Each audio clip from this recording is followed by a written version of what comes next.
പൗലോസ് തിമോത്തിയോസിന് എഴുതിയ രണ്ടാം ലേഖനം. ആമുഖം.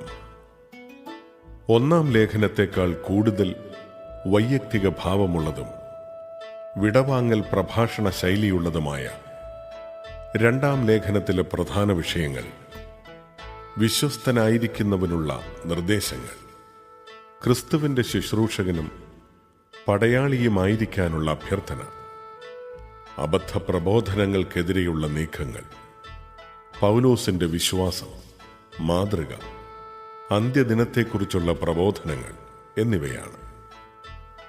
വിശ്വാസത്തിൽ ഉറച്ചു നിൽക്കാനാണ് തിമോത്തിയോസിനോട് അപ്പസ്തോലൻ അഭ്യർത്ഥിക്കുന്നത്. അധ്യായം 1.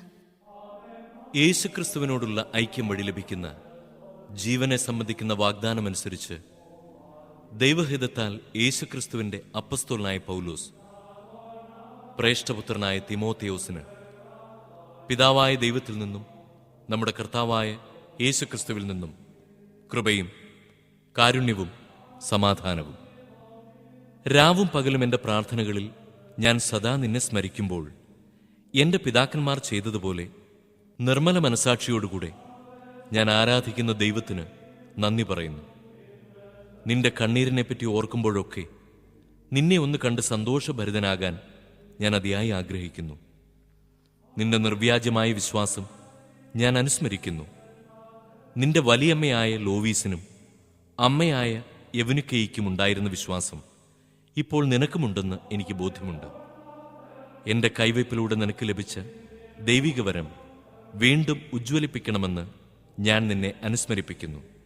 എന്തെന്നാൽ ഭീരുത്വത്തിൻ്റെ ആത്മാവിനെയല്ല ദൈവം നമുക്ക് നൽകിയത്, ശക്തിയുടെയും സ്നേഹത്തിൻ്റെയും ആത്മനിയന്ത്രണത്തിൻ്റെയും ആത്മാവിനെയാണ്.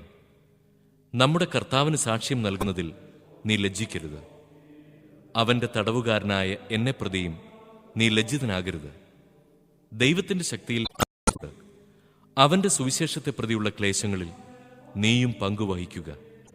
അന്ന് നമ്മെ രക്ഷിക്കുകയും വിശുദ്ധമായ വിളിയാൽ നമ്മെ വിളിക്കുകയും ചെയ്തിരിക്കുന്നു. അത് നമ്മുടെ പ്രവൃത്തികളുടെ ഫലമായിട്ടല്ല, അവിടുത്തെ സ്വന്തം ഉദ്ദേശത്തെ മുൻനിർത്തിയും യുഗങ്ങൾക്ക് മുമ്പ് യേശുക്രിസ്തുവിൽ നമുക്ക് നൽകിയ കൃപാവരമനുസരിച്ചുമാണ്. ഈ കൃപാവരം നമ്മുടെ രക്ഷകനായ യേശുക്രിസ്തുവിന്റെ ആഗമനത്തിൽ നമുക്ക് പ്രത്യക്ഷീഭവിച്ചിരിക്കുന്നു. അവൻ മരണത്തെ ഇല്ലാതാക്കുകയും തന്റെ സുവിശേഷത്തിലൂടെ ജീവനും അനശ്വരതയും വെളിപ്പെടുത്തുകയും ചെയ്തിരിക്കുന്നു. ഈ സുവിശേഷത്തിന്റെ പ്രഘോഷകനും അപ്പസ്തോലനും പ്രബോധകനുമായി ഞാൻ നിയമിതനായിരിക്കുന്നു. ഇക്കാരണത്താലാണ് ഞാനിപ്പോൾ ഇവയെല്ലാം സഹിക്കുന്നത്. ഞാനതിൽ ലജ്ജിക്കുന്നില്ല. എന്തെന്നാൽ ആരിലാണ് ഞാൻ വിശ്വാസം അർപ്പിച്ചിരിക്കുന്നതെന്ന് എനിക്കറിയാം. എന്നെ ഭരമേൽപ്പിച്ചിരിക്കുന്നവയെല്ലാം ആ ദിവസം വരെയും ഭദ്രമായി കാത്തുസൂക്ഷിക്കാൻ അവന് കഴിയുമെന്നും എനിക്ക് പൂർണ്ണ ബോധ്യമുണ്ട്. നീ എന്നിൽ നിന്ന് കേട്ടിട്ടുള്ള നല്ല പ്രബോധനങ്ങൾ യേശുക്രിസ്തുവിലുള്ള വിശ്വാസത്തിലും സ്നേഹത്തിലും നീ അനുസരിക്കുക, മാതൃകയാക്കുക. നിന്നെ ഏൽപ്പിച്ചിരിക്കുന്ന നല്ല നിക്ഷേപങ്ങൾ നമ്മിൽ വസിക്കുന്ന പരിശുദ്ധാത്മാവിന്റെ ശക്തിയാൽ കാത്തുസൂക്ഷിക്കുക. ഏഷ്യയിലുള്ളവരെല്ലാം എന്നെ ഉപേക്ഷിച്ചെന്ന് നിനക്കറിയാമല്ലോ. ഫിഗേലോസും ഹെർമോഗേനസും അവരിൽ ഉൾപ്പെടുന്നു. ഒനേസിഫൊറോസിന്റെ കുടുംബത്തിന്റെ മേൽ കർത്താവ് കാരുണ്യം ചൊരിയട്ടെ. എന്തെന്നാൽ അവൻ പലപ്പോഴും എന്നെ ആശ്വസിപ്പിച്ചിട്ടുണ്ട്. എന്റെ ചങ്ങലകളെപ്പറ്റി അവൻ ലജ്ജിച്ചിട്ടുമില്ല. അവൻ റോമായിലെത്തിയപ്പോൾ എന്നെപ്പറ്റി ആകാംക്ഷാപൂർവ്വം അന്വേഷിക്കുകയും എന്നെ കാണുകയും ചെയ്തു. എഫേസോസിൽ വെച്ച് അവൻ ചെയ്ത സേവനങ്ങളെപ്പറ്റിയെല്ലാം നിനക്ക് നന്നായി അറിയാമല്ലോ. അവസാന ദിവസം കർത്താവിൽ നിന്ന് കാരുണ്യം ലഭിക്കാൻ അവിടുന്ന് അവൻ അനുഗ്രഹം നൽകട്ടെ. അധ്യായം 2. എന്റെ മകനെ, നീ യേശുക്രിസ്തുവിന്റെ കൃപാവരത്തിൽ നിന്ന് ശക്തി സ്വീകരിക്കുക. അനേകം സാക്ഷികളുടെ മുമ്പിൽ വെച്ച് നീ എന്നിൽ നിന്ന് കേട്ടവ മറ്റുള്ളവരെ കൂടി പഠിപ്പിക്കാൻ കഴിവുള്ള വിശ്വസ്തരായ ആളുകൾക്ക് പകർന്നു കൊടുക്കുക. യേശുക്രിസ്തുവിന്റെ നല്ല പടയാളിയെപ്പോലെ കഷ്ടപ്പാടുകൾ സഹിക്കുക. സൈനിക സേവനത്തിൽ ഏർപ്പെട്ടിരിക്കുന്ന പടയാളി തന്നെ സൈന്യത്തിൽ ചേർത്ത ആളിന്റെ ഇഷ്ടം നിറവേറ്റാനുള്ളതിനാൽ മറ്റു കാര്യങ്ങളിൽ തലയിടാറില്ല. നിയമാനുസൃതം മത്സരിക്കാത്ത ഒരു കായികാഭ്യാസിക്കും കിരീടം ലഭിക്കുകയില്ല. അധ്വാനിക്കുന്ന കർഷകനാണ് വിളവിന്റെ ആദ്യ പങ്ക് ലഭിക്കേണ്ടത്. ഞാൻ പറയുന്ന കാര്യങ്ങളെക്കുറിച്ച് നീ അവധാനപൂർവം ചിന്തിക്കുക. എല്ലാ കാര്യങ്ങളും മനസ്സിലാക്കാൻ വേണ്ട കഴിവ് കർത്താവ് നിനക്ക് തരും. എന്റെ സുവിശേഷത്തിൽ പ്രഘോഷിച്ചിട്ടുള്ളതുപോലെ ദാവീദിന്റെ വംശജനും മരിച്ചവരിൽ നിന്ന് ഉയർത്തവനുമായ യേശുക്രിസ്തുവിനെ സ്മരിക്കുക. ആ സുവിശേഷത്തിനു വേണ്ടിയാണ് ഞാൻ കഷ്ടത സഹിച്ചുകൊണ്ട് ഒരു കുറ്റവാളിയെപ്പോലെ വിലങ്ങുകൾക്ക് വരെ അധീനനാകുന്നത്. എന്നാൽ ദൈവവചനത്തിന് വിലങ്ങു വയ്ക്കപ്പെട്ടിട്ടില്ല. അതിനാൽ തിരഞ്ഞെടുക്കപ്പെട്ടവർ യേശുക്രിസ്തുവിൽ ശാശ്വതവും മഹത്വപൂർണവുമായ രക്ഷ നേടുന്നതിനു വേണ്ടി ഞാൻ എല്ലാം സഹിക്കുന്നു. ഈ വചനം വിശ്വാസയോഗ്യമാണ്. നാം അവനോടുകൂടെ മരിച്ചിട്ടുണ്ടെങ്കിൽ അവനോടുകൂടെ ജീവിക്കും. നാം ഉറച്ചു നിൽക്കുമെങ്കിൽ അവനോടുകൂടി വാഴും. നാം അവനെ നിഷേധിക്കുന്നെങ്കിൽ അവൻ നമ്മെയും നിഷേധിക്കും. നാം അവിശ്വസ്തരായിരുന്നാലും അവൻ വിശ്വസ്തനായിരിക്കും. എന്തെന്നാൽ തന്നെ തന്നെ നിഷേധിക്കുക അവന് സാധ്യമല്ല. ഇത് അവരെ അനുസ്മരിപ്പിക്കുക. വാക്കുകളെ ചൊല്ലി തർക്കങ്ങളിൽ ഏർപ്പെടാതിരിക്കാൻ അവരെ ദൈവസന്നിധിയിൽ ഉപദേശിക്കുക. ഇത്തരം തർക്കങ്ങൾ യാതൊരു ഗുണവും ചെയ്യുകയില്ല, ശ്രോതാക്കളെ നശിപ്പിക്കുകയുള്ളൂ. സത്യത്തിന്റെ വചനം ഉചിതമായി കൈകാര്യം ചെയ്തുകൊണ്ട് അഭിമാനിക്കാൻ അവകാശമുള്ള വേലക്കാരനായി ദൈവത്തിരുമുമ്പിൽ അർഹതയോടെ പ്രത്യക്ഷപ്പെടാൻ ഉത്സാഹപൂർവം പരിശ്രമിക്കുക. ലൗകികമായ വ്യർത്ഥഭാഷണം ഒഴിവാക്കുക. അല്ലെങ്കിൽ അത് ജനങ്ങളെ ഭക്തിരാഹിത്യത്തിലേക്ക് നയിക്കും. ഈ ഭക്തിരഹിതരുടെ സംസാരം ശരീരത്തെ കാർന്നു തിന്നുന്ന വ്രണം പോലെ പടർന്നു പിടിക്കും. ഇക്കൂട്ടത്തിൽപ്പെട്ടവരാണ് ഹ്യുമനയോസും ഫിലത്തോസും. പുനരുദ്ധാനം സംഭവിച്ചു കഴിഞ്ഞു എന്ന വാദമുന്നയിച്ചുകൊണ്ട് അവർ സത്യത്തിൽ നിന്ന് വ്യതിചലിച്ചു. ചിലരുടെ വിശ്വാസത്തെ അവർ തകിടം മറിക്കുകയും ചെയ്യുന്നു. എന്നാൽ ദൈവമുറപ്പിച്ച അടിത്തറ ഇളകാതെ നിൽക്കുന്നു. അതിൽ ഇങ്ങനെ മുദ്രിതമായിരിക്കുന്നു: കർത്താവ് തനിക്ക് സ്വന്തമായിട്ടുള്ളവരെ അറിയുന്നു. കർത്താവിന്റെ നാമം വിളിക്കുന്നവരെല്ലാം പാപത്തിൽ നിന്ന് ഒഴിഞ്ഞു നിൽക്കട്ടെ. ഒരു വലിയ ഭവനത്തിൽ സ്വർണം കൊണ്ടും വെള്ളി കൊണ്ടും തീർത്ത പാത്രങ്ങൾ മാത്രമല്ല, മരം, മണ്ണ് ഇവ കൊണ്ട് തീർത്തവയും ഉണ്ടായിരിക്കും. അവയിൽ ചിലത് മാന്യമായ കാര്യങ്ങൾക്കും ചിലത് മാന്യത കുറഞ്ഞ കാര്യങ്ങൾക്കും ഉപയോഗിക്കുന്നു. ഒരുവൻ നികൃഷ്ടമായ അവസ്ഥയിൽ നിന്ന് തന്നെ തന്നെ ശുദ്ധീകരിക്കുന്നെങ്കിൽ അവൻ ശ്രേഷ്ഠമായ ഉപയോഗത്തിനു പറ്റിയതും ഗ്രഹനായകന് പ്രയോജനകരവും ഏതൊരു നല്ല കാര്യത്തിനും ഉപയോഗയോഗ്യവുമായ വിശുദ്ധ പാത്രമാകും. അതിനാൽ യുവസഹജമായ മോഹങ്ങളിൽ നിന്ന് ഓടി അകലുക. പരിശുദ്ധ ഹൃദയത്തോടെ കർത്താവിനെ വിളിക്കുന്നവരോട് ചേർന്ന് നീതി, വിശ്വാസം, സ്നേഹം, സമാധാനം എന്നിവയിൽ ലക്ഷ്യം വയ്ക്കുക. മൂഢവും ബാലിശവുമായ വാദപ്രതിവാദത്തിൽ ഏർപ്പെടരുത്. അവ കലഹങ്ങൾക്കിടയാക്കുമെന്ന് നിനക്കറിയാമല്ലോ. കർത്താവിന്റെ ദാസൻ കലഹപ്രിയനായിരിക്കരുത്. എല്ലാവരോടും സൗമ്യതയുള്ളവനും യോഗ്യനായ അധ്യാപകനും ക്ഷമാശീലനുമായിരിക്കണം. എതിർക്കുന്നവരെ അവൻ സൗമ്യതയോടെ തിരുത്തണം. സത്യത്തെക്കുറിച്ചുള്ള പൂർണ്ണ ബോധ്യത്തിലേക്ക് മടങ്ങി വരാനുതകുന്ന അനുതാപം ദൈവം അവർക്ക് നൽകിയെന്ന് വരാം. പിശാച് തന്റെ ഇഷ്ടനിർവഹണത്തിനു വേണ്ടി അവരെ അടിമകളാക്കിയിട്ടുണ്ടെങ്കിലും അവർ സുബോധം വീണ്ടെടുത്ത് ആ കെണിയിൽ നിന്ന് രക്ഷപ്പെട്ടേക്കാം.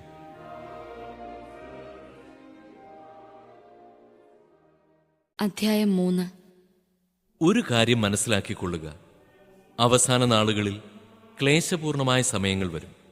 അപ്പോൾ സ്വാർത്ഥസ്നേഹികളും ധനമോഹികളും അഹങ്കാരികളും ഗർവിഷ്ഠരും ദൈവദൂഷകരും മാതാപിതാക്കന്മാരെ അനുസരിക്കാത്തവരും കൃതജ്ഞരും വിശുദ്ധിയില്ലാത്തവരുമായ മനുഷ്യരുണ്ടാകും. അവർ മനുഷ്യത്വമില്ലാത്തവരും ഒന്നിനും വഴങ്ങാത്തവരും അപവാദം പറയുന്നവരും ആത്മനിയന്ത്രണമില്ലാത്തവരും ക്രൂരന്മാരും നന്മയെ വെറുക്കുന്നവരും വഞ്ചകരും എടുത്തുചാട്ടക്കാരും അഹന്തയുള്ളവരും ദൈവത്തെ സ്നേഹിക്കുന്നതിനു പകരം സുഖഭോഗങ്ങളിൽ ആസക്തിയുള്ളവരുമായിരിക്കും. അവർ ഭക്തിയുടെ ബാഹ്യരൂപം നിലനിർത്തിക്കൊണ്ട് അതിൻ്റെ ചൈതന്യത്തെ നിഷേധിക്കും. അവരിൽ നിന്ന് അകന്നു നിൽക്കുക. അവരിൽ ചിലർ വീടുകളിൽ നുഴഞ്ഞു കയറി ദുർബലകളും പാപങ്ങൾ ചെയ്തു കൂട്ടിയവരും വിഷയാസക്തിയാൽ നയിക്കപ്പെടുന്നവരുമായ സ്ത്രീകളെ വശപ്പെടുത്തുന്നു. ഈ സ്ത്രീകൾ ആര് പഠിപ്പിക്കുന്നതും കേൾക്കാൻ തയ്യാറാണ്. എന്നാൽ സത്യത്തെപ്പറ്റിയുള്ള പൂർണ്ണ ജ്ഞാനത്തിലെത്തിച്ചേരാൻ അവർക്ക് കഴിവില്ല. യാന്നസും യാംബ്രസും മോശയെ എതിർത്തതുപോലെ ഈ മനുഷ്യർ സത്യത്തെ എതിർക്കുന്നു. അവർ ദുഷിച്ച മനസ്സുള്ളവരും വിശ്വാസനിന്ദകരുമാണ്. എന്നാൽ അവർ അധികം മുമ്പോട്ട് പോവുകയില്ല. മേൽപ്പറഞ്ഞവരുടെ കാര്യത്തിലെന്ന പോലെ അവരുടെ മൗഢ്യം എല്ലാവർക്കും ബോധ്യമാകും. ഞാൻ പഠിപ്പിച്ച സത്യങ്ങളും എൻ്റെ ജീവിത രീതിയും ലക്ഷ്യവും വിശ്വാസവും ക്ഷമയും സ്നേഹവും സ്ഥൈര്യവും നീ അടുത്തറിഞ്ഞിട്ടുണ്ടല്ലോ. ഞാൻ സഹിച്ച പീഡനങ്ങളും കഷ്ടപ്പാടുകളും അന്ത്യോക്യായിലും ഇക്കോണിയത്തിലും ലിസ്ത്രായിലും എനിക്ക് സഹിക്കേണ്ടി വന്ന മർദ്ദനങ്ങളും നീ മനസ്സിലാക്കിയിട്ടുണ്ട്. അവയിൽ നിന്നെല്ലാം കർത്താവ് എന്നെ രക്ഷിച്ചു. യേശുക്രിസ്തുവിനോട് ഐക്യപ്പെട്ട് വിശുദ്ധ ജീവിതം നയിക്കാൻ ആഗ്രഹിക്കുന്നവരെല്ലാം പീഡിപ്പിക്കപ്പെടും. അതേസമയം ദുഷ്ടരും കപടനാട്യക്കാരും വഞ്ചിച്ചും വഞ്ചിക്കപ്പെട്ടും അടിക്കടി അധപ്പതിക്കും. എന്നാൽ നീ പഠിപ്പിച്ചിട്ടുള്ളതും ഉറപ്പായി വിശ്വസിച്ചിട്ടുള്ളതുമായ കാര്യങ്ങൾ ആരിൽ നിന്നാണ് പഠിച്ചതെന്നോർത്ത് അവയിൽ സ്ഥിരമായി നിൽക്കുക. യേശുക്രിസ്തുവിലുള്ള വിശ്വാസത്തിലൂടെ രക്ഷ പ്രാപിക്കുന്നതിന് നിന്നെ ജ്ഞാനിയാക്കുന്ന വിശുദ്ധ ലിഖിതങ്ങൾ നീ ബാല്യം മുതൽ പഠിച്ചറിഞ്ഞിട്ടുള്ളതാണല്ലോ. വിശുദ്ധ ലിഖിതമെല്ലാം ദൈവനിവേശിതമാണ്. അവ പ്രബോധനത്തിനും ശാസനത്തിനും തെറ്റുതിരുത്തലിനും നീതിയിലുള്ള പരിശീലനത്തിനും ഉപകരിക്കുന്നു. ഇതുവഴി ദൈവഭക്തനായ മനുഷ്യൻ പൂർണ്ണത കൈവരിക്കുകയും എല്ലാ നല്ല പ്രവൃത്തികളും ചെയ്യുന്നതിന് പര്യാപ്തനാവുകയും ചെയ്യുന്നു.